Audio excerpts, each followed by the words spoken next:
मेरे चैनल तौहीद व सुन्नत को सब्सक्राइब करें और बेल आइकन को प्रेस करें।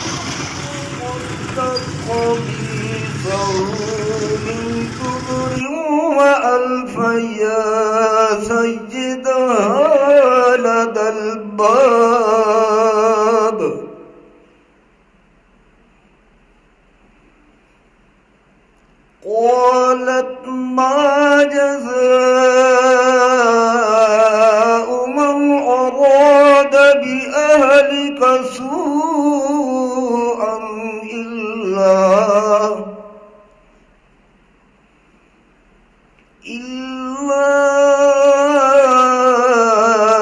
أن يسجن أو عذاب أليم.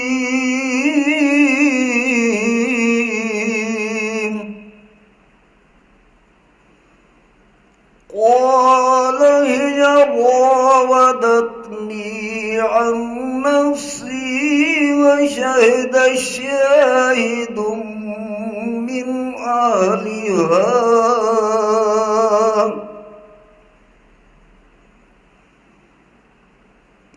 إن كان قميصه قد من قبل فصدقت فهو من الكاذبين.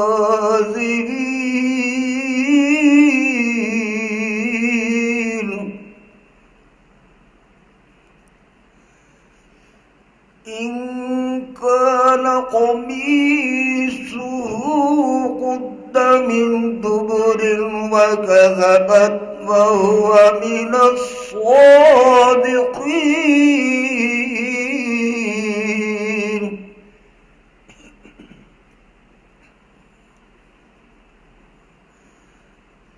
ولما رأى قميصه قد من دبر قال إنه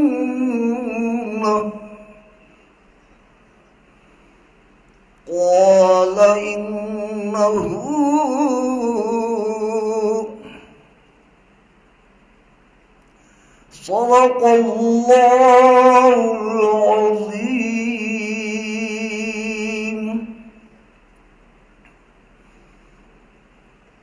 فلما استيئسوا منه خلصوا نجيا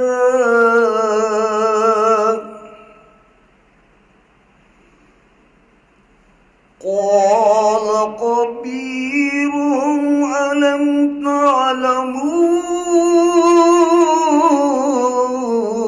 أن أباكم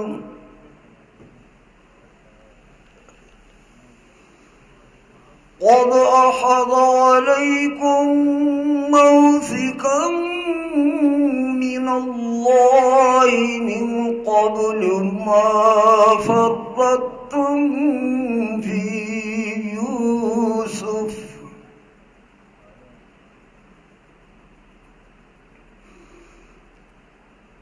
فلن أبرح صدق الله العظيم.